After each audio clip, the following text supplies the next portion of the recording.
Bonjour à tous, c'est Paul sur Westrack. Aujourd'hui, je suis en compagnie de Angélique et Jean, tous les deux service civique au fort de Tourneville et qui s'occupent de la bergerie du fort et qui sont venus nous en parler. Bonjour. Bonjour. Bonjour. Est-ce que vous pouvez vous présenter, vous, en quelques mots, ce que vous avez fait avant? Je vais commencer du coup. Donc moi c'est Jean Crozer, j'ai 25 ans.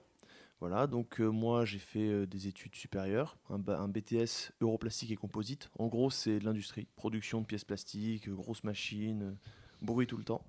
Et là du coup je voulais un petit peu changer d'air. Donc je me suis dit tiens, service civique, en plus comme j'ai 25 ans, c'est la dernière année pour que je puisse avoir cette opportunité-là. Puis en fait, j'ai appris que le civique, on n'a qu'une seule chance de le faire. Donc c'est une expérience à pas rater. Et puis là, on apprend plein de choses, on fait plein de choses au grand air. Et en contact des bêtes et des gens. Donc voilà, c'est cool. Du coup, moi, c'est Angélique Rennes, j'ai 23 ans. Et j'ai fait ce service civique là après avoir cherché donc un travail. Après avoir fait des études de lettres à l'Université du Havre. Je voulais faire un master, mais malheureusement, ça ne s'est pas concrétisé. Ce qui n'est pas trop une perte, vu que j'ai pu faire service civique qui est déjà au grand air, comme a dit Jean. Et en plus, qui est au contact des animaux, au contact du social, qui sont deux milieux qui me passionnent tout particulièrement.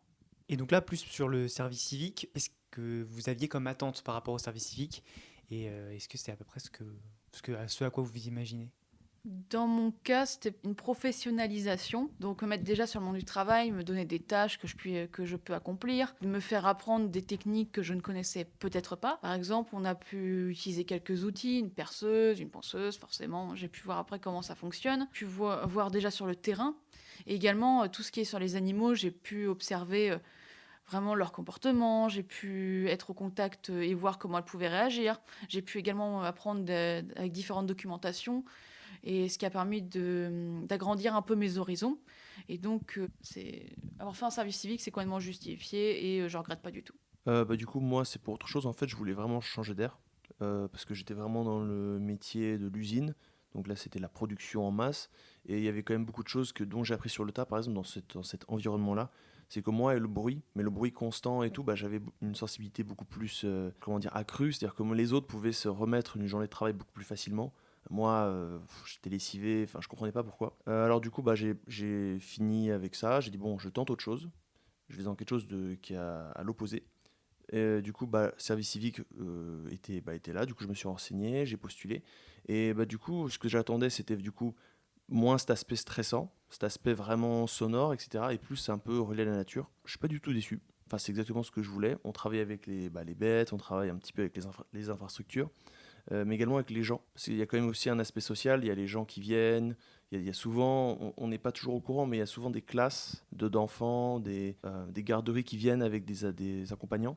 Et on a l'occasion de montrer aux enfants ce que c'est les bêtes, comment on leur donne à manger. Et souvent ils ont peur, mais après ils sont hyper contents. Et moi j'avais jamais eu ce rapport-là, un peu aux enfants, tout ça. Et ça, on a un sourire à chaque fin de journée. On a un petit sourire, on fait ah c'était bien. Ouais. Donc c'est une belle expérience. Ouais, donc en même temps, on a fait un peu calme, c'est Mm. parce que le fort, c'est quand même assez calme. Ouais. Et quand il y a du public, c'est un aspect un peu plus social. C'est ça, voilà. Mais Mm. surtout en août.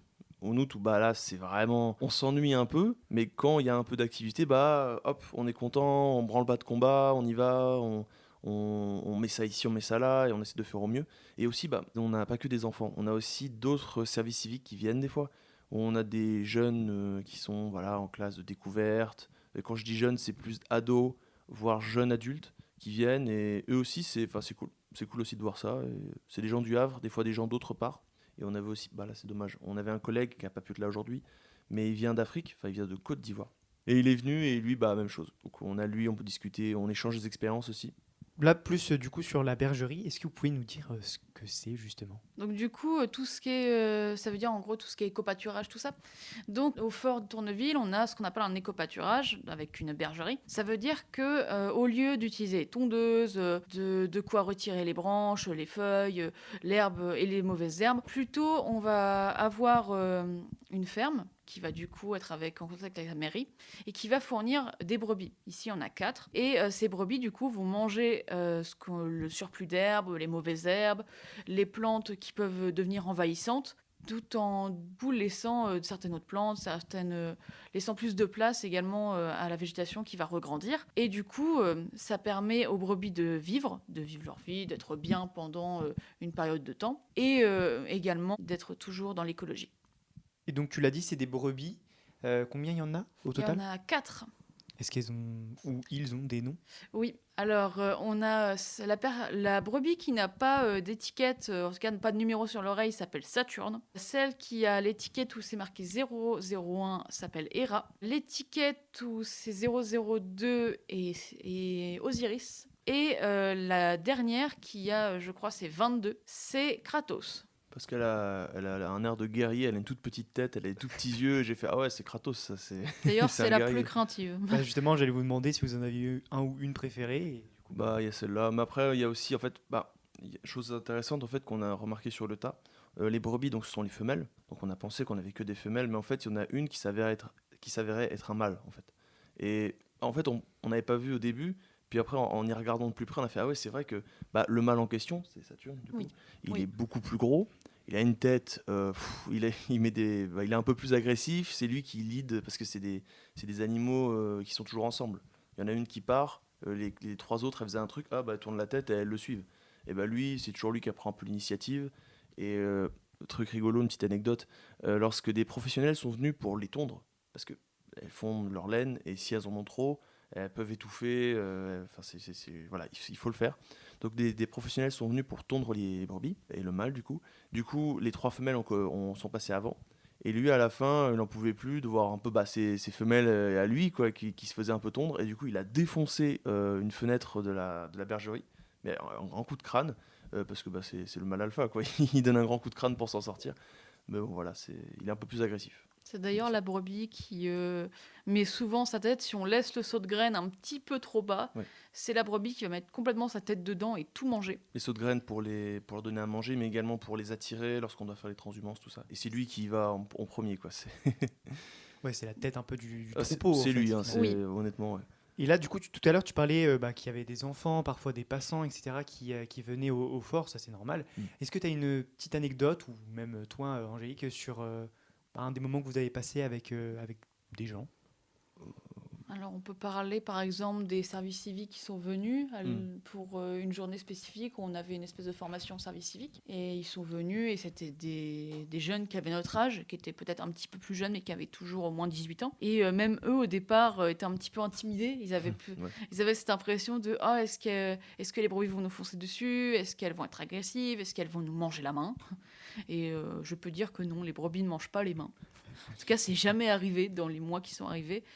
Et du coup, on voyait vraiment toutes les réactions et c'était même plaisant de voir qu'au départ, je pense qu'ils avaient peut-être, un a priori au départ, parce que c'est berger urbain. Et du coup, on a vu tous les autres services civiques être en mode « Oh, c'est incroyable, c'est très sympathique et être au contact des brebis.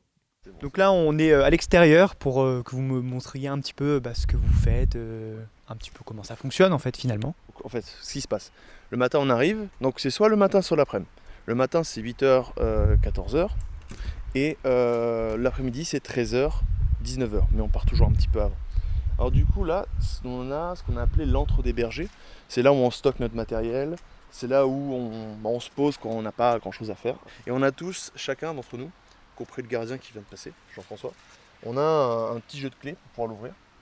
Donc aussi notre boulot là, dans notre service civique, ça joue beaucoup avec les clés. On a une clé pour la passerelle, on a une clé pour la bergerie, on a une clé pour la commanderie. Donc voilà, c'est là. C'est un petit peu petit, c'est un peu le bazar. Parce que notre collègue Winona qui n'est pas là aujourd'hui, elle est championne pour le rangement, elle fait des trucs de ouf. Mais nous on n'est pas très... Donc voilà, on a les casiers. Bon, on n'a pas besoin de mettre nos affaires dedans, mais juste tout ce qui est outils. Donc là on utilise, certes, on a dit qu'on utilisait les moutons, mais généralement on peut aussi utiliser certains outils pour enlever les ronces dans certains coins, notamment sur les routes, parce que ça a tendance à grandir. Ici, c'est dans cette poubelle, en fait, c'est un récipient pour tout ce qui est graines qu'on va utiliser pour attirer les moutons. Alors on peut nourrir les moutons avec ça, mais ça reste une genre de friandise. Donc ils peuvent en manger, ils en raffolent, mais il ne faut pas leur en donner trop. Parce que leur boulot, c'est quand même de manger l'herbe, de manger certaines fougères. Donc on l'utilise vraiment, on les met dans un seau, comme ça on met un fond de graines dans le seau. On les bouge un peu, pour que c'est un peu ce petit son. Attends, vas-y. Ça fait ce bruit. Comme ça, puis en gros, on sait pas trop quand on va dans la forêt, là, dans l'espace des brebis. On sait pas trop où elles sont. À un moment, elles sont de ce côté-là, à un moment, elles sont de l'autre. Des fois, elles sont un peu cachées. Donc, il faut faire des... Et ça, tu vas entendre des... Et elles vont venir de loin en courant. C'est le bruit divin. Donc, on fait comme ça et on les attire. On peut les attirer du coup soit pour les mettre dans la bergerie pour le soir, pour les garder en sécurité. Du coup, là, nous sommes en face de la bergerie, c'est-à-dire l'endroit où les brebis dorment ou passent du temps s'il fait trop chaud.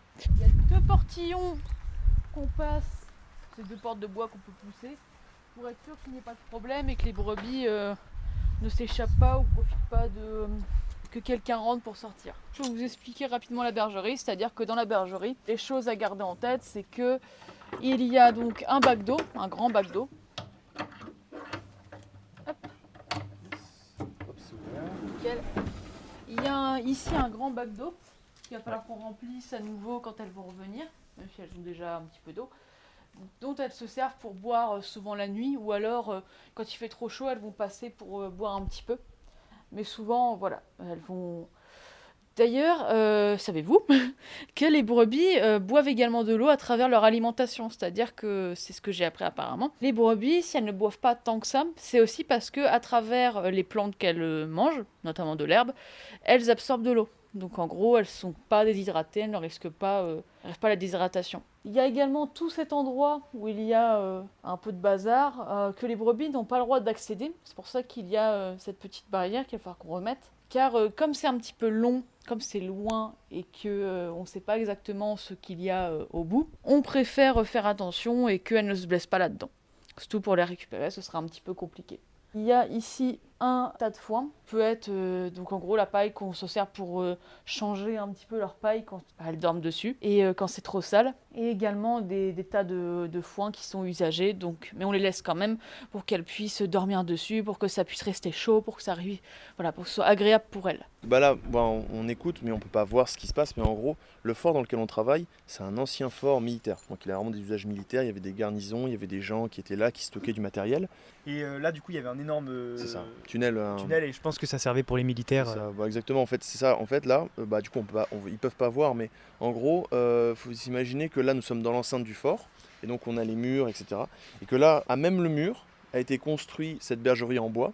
Donc voilà, avec des matériaux, pas de récupération, mais de différents matériaux. Et que là, on avait justement au fin fond, là où justement ma collègue elle a dit que les brebis ne pouvaient pas accéder, c'était un tunnel qui s'enfonçait sous la terre. Et on ne sait pas exactement jusqu'où ça va. Parce que il y a un moment on savait, puis après il y a eu des travaux, des petites rénovations qui ont été faites. Et derrière un mur, ils ont trouvé d'autres salles. Donc ils ont trouvé d'autres espaces, c'est pas des salles non plus, mais c'est des alcôves, d'autres endroits où il y avait un petit peu de matos. Donc ils ont dit bon, on va mettre dans ce tunnel plein de matos dont on ne se sert plus. Des matos de construction, des barrières, etc. Des choses qui ne nous servent plus.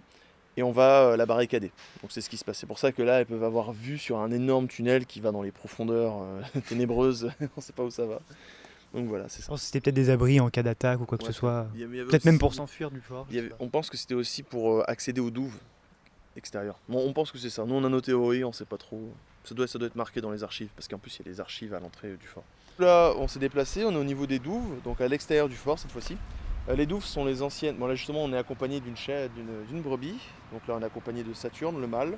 Et du coup, donc, c'est les anciennes douves du fort qui ont été. Là, pour le coup, c'est vraiment de l'éco-pâturage. C'est un espace, donc c'est les douves, c'est un aspect militaire, etc., qui a été réutilisé, qu'on s'est réapproprié, et on a transformé ça juste en endroit où l'herbe va grandir, sans but, mais juste pour que les brebis puissent après venir les manger. Alors qu'en vrai, on aurait pu faire venir des gens, des paysagistes, des gens des espaces verts qui tous les jours passeraient un coup de tondeuse, un coup de rotophile. Mais non, là du coup c'est vraiment l'utilité on peut utiliser la nature, l'homme dans la ville peut cohabiter avec la nature et l'utiliser à bon escient. Et donc là on a l'exemple, on a une petite bête là qui broute, qui mange. Les brebis d'ailleurs, pour rajouter quelques petites informations sur comment elles vivent, leur mode de vie, tout ça. Les brebis, donc c'est des animaux de troupeau, c'est pour ça qu'elles sont 4, et elles sont très sensibles au son. Ça veut dire que si quelqu'un arrive en criant, elles vont très mal le prendre, forcément. Mais également, elles sont très sensibles aux gestes brusques. À tout ce qui peut être brusque, tout ce qui peut être bruyant, elles ne vont pas vraiment supporter. C'est pour ça souvent que si vous venez et que vous êtes accompagné par exemple d'enfants, essayez d'être le plus calme possible et vous aurez le plus de chances qu'elles viennent vous voir ou qu'elles ne fuient pas. Aussi, la chose à se souvenir, c'est qu'elles peuvent avoir une mauvaise vue, même si ça dépend, elles ont une mauvaise vue quand elles ont envie, mais ils ont un très bon odorat.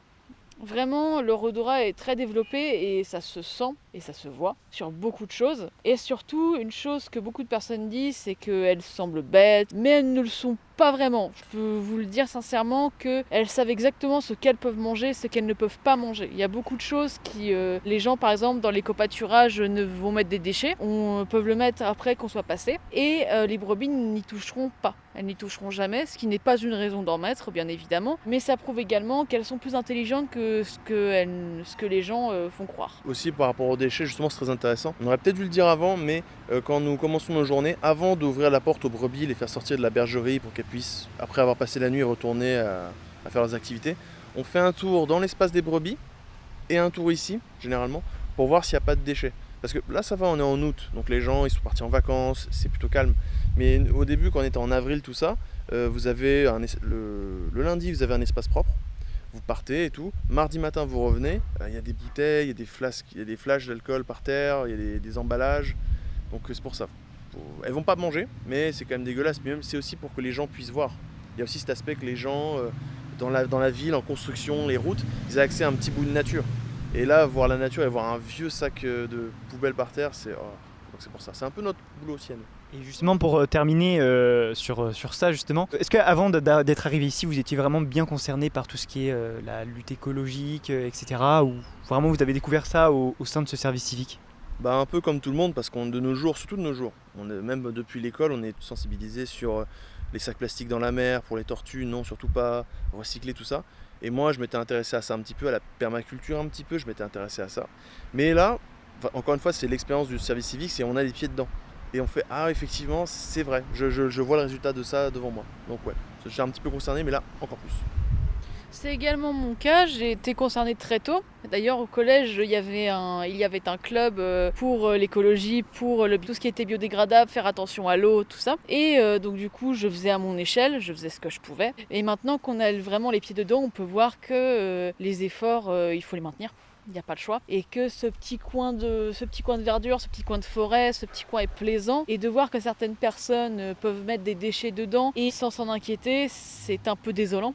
C'est honnête, c'est triste, c'est parfois un peu énervant parce qu'on se rend compte qu'il n'y a pas vraiment ce respect de la nature qu'il devrait y avoir tout de même si je ne blâme pas ces gens-là.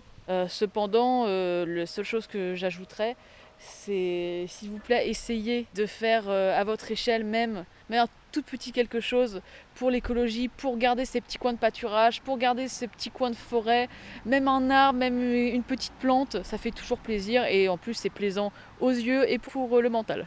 Je vous remercie beaucoup et puis si vous voulez venir voir ici au fort de Tourneville, vous serez bien accueillis. Voilà. Super, on sera là pour vous accueillir avec tout ce qu'on peut. Voilà, avec grand plaisir même.